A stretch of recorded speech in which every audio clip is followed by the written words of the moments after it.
కేసీఆర్ గారు. ఆయన దగ్గర నుంచే కదా నేను సామాజిక తెలంగాణ ఎజెండా నేర్చుకున్నది. బీసీలకు ఎవరు వృత్తి పనిదారులు ఉంటే వాళ్ళకి చేయూతనిస్తా అని చెప్పినటువంటి ఏకైక ముఖ్యమంత్రి కేసీఆర్ గారు. చెప్పినట్టుగా డబ్బులు ఇచ్చిండు కూడా.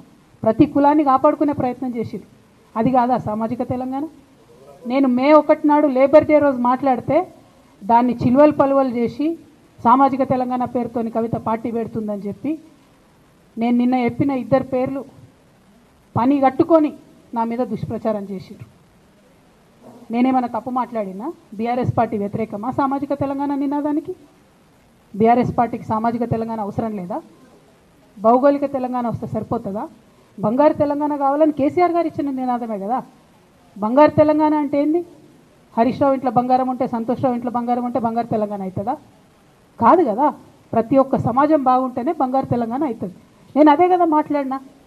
దానికి ఇష్టం వచ్చినట్టు నా మీద స్టోరీ లేపిస్తే నేను భవన్లో పోయి కూర్చొని బాజాప్తా, ఎక్కడో కాదు, బయట ప్రెస్ మీట్ పెట్టలేదు, ఏ ప్రెస్ క్లబ్లో పెట్టలేదు, డైరెక్ట్గా తెలంగాణ భవన్ నా ఆఫీస్ అండి, నా పార్టీ భవన్లో పోయి కూర్చొని నేనేం చెప్పినా? నా మీద కుట్రలు జరుగుతున్నది, నా మీద విషప్రచారం జరుగుతున్నది అని చెప్పిన. నేను రామన్నను బుజ్జగించి గడ్డం పట్టుకొని అడుగుతా ఉన్నా, అన్న నీ చెల్లెని, ఒక మహిళా ఎమ్మెల్సీని మన పార్టీ ఆఫీస్లో కూర్చొని నా మీద కుట్రలు జరుగుతున్నాయని నేనంటే మీరు వర్కింగ్ ప్రెసిడెంట్గా ఉన్నారన్న, ఫోన్ చేయరా అన్న నాకు? ఏమైంది బేటా, ఎందుకు బాధపడుతున్నావు అని ఫోన్ చేయరా? ఇది ఎప్పుడు జరిగిన ఇన్సిడెంటు? లేక లీక్ కాకముందు, నేను నా కొడుకు గ్రాడ్యుయేషన్కి అమెరికా పోకముందు, అంతకుముందే. మరి మీరు వర్కింగ్ ప్రెసిడెంట్ కదన్నా, నేను పార్టీ ఎమ్మెల్సీని కదా. చెల్లెలు అన్న బంధుత్వాలు పక్కన పెడదాం ఒక్క నిమిషం. ప్రొఫెషనల్ సెటప్లో ఒక పొలిటికల్ పార్టీలో ఒక మహిళా ఎమ్మెల్సీ భవన్లో కూర్చొని నా మీద కుట్రలు జరుగుతున్నాయంటే మీరు మాట్లాడినరా అన్న? 103 రోజులు అయిపోయిందన్న ఇయ్యాలటికి, ఒక్క మాట మాట్లాడినరా? కేసీఆర్ గారు దగ్గర నుంచి కమ్యూనికేషన్ రావాలని నేను ఎక్స్పెక్ట్ చేయలే. వారు పెద్దవారు, వారికి అనేకమైన పనులు ఉంటాయి. మొత్తం పార్టీని ఇప్పుడు పునర్నిర్మించుకోవాల్సిన అవసరం ఉంది. తెలంగాణకు జరుగుతున్నటువంటి అన్యాయాన్ని వారు ఎప్పటికప్పుడు దిశానిర్దేశం చేయాల్సిన అవసరం ఉంది. కానీ వర్కింగ్ ప్రెసిడెంట్ గారి దగ్గర నుంచి ఫోన్ రాకపోవడం మాత్రం ఒక మాట అనిపించింది నాకు. నేను కేసీఆర్ గారి బిడ్డను, నేను కూర్చొని ప్రెస్ మీట్ పెడితేనే రెస్పాన్స్ రాలేదంటే మరి ఇంకో మామూలు మహిళా కార్యకర్తకు బీఆర్ఎస్ పార్టీలో మన అన్యాయం జరిగితే రెస్పాన్స్ వస్తుందా? నాకైతే అనిపించలేదు. వస్తుందేమో నాకు తెలియదు. కానీ నేను ఒక మాటకు నాకు సంతోషం అనిపించింది. నాకు నోటీస్ రాగానే అక్కడ మహిళా ఎమ్మెల్సీలు కూర్చొని, మహిళలందరినీ కూర్చొని, ఫస్ట్ టైం అనుకుంటా భవన్లో 5 మహిళలు కూర్చొని ఇండిపెండెంట్గా ప్రెస్ మీట్ మాట్లాడింది. చాలా సంతోషం. ఇటువంటి అంతర్గత ప్రజాస్వామ్యం రావాలనే నేను కోరుకున్నా. మహిళలకు, ఎస్సీలకు, ఎస్టీలకు, బహుజనులకు కోటరీల అడ్డంకులు లేకుండా యాక్సెస్ రావాలి. అది మైక్కి యాక్సెస్ రావాలి, బాస్కి యాక్సెస్ రావాలనే నేను అనుకున్నా. అది జరిగింది. చాలా సంతోషం.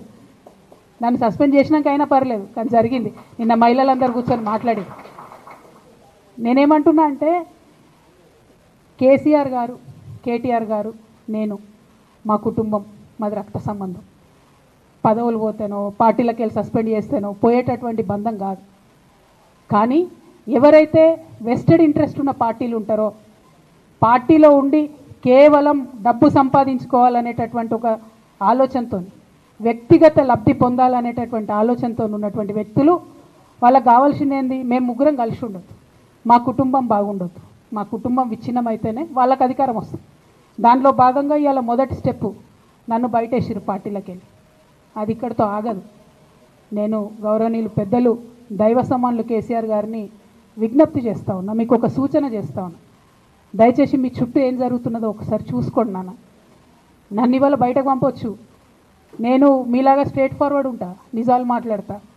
నేను ఉద్యమం నేపథ్యం నుండి వచ్చిన కాబట్టి నాగ్గా ఉన్నది లేనట్టుగా, లేనిది ఉన్నట్టుగా, మోసం చేయాలని చెప్పో ఇంకోటి చేయాలని చెప్పో మాట్లాడను. స్ట్రేట్ ఫార్వర్డ్గా ఇష్యూస్ మాట్లాడతా కాబట్టి నన్ను ఇలా బలి చేసి పర్వాలే. కానీ రేపటి నాడు ఇదే ప్రమాదం రామన్నకు కూడా పొంచుంది. రేపటి నాడు ఇదే ప్రమాదం మీకు కూడా పొంచుంది. అల్టిమేట్గా బీఆర్ఎస్ పార్టీని హస్తగతం చేసుకోవడానికి జరుగుతున్నటువంటి కుట్రలో భాగంగానే ఇవాళ నన్ను ఎలిమినేట్ చేయడం జరిగింది. నేను ఇవాళ ఓపెన్గా అడుగుతా ఉన్నాను.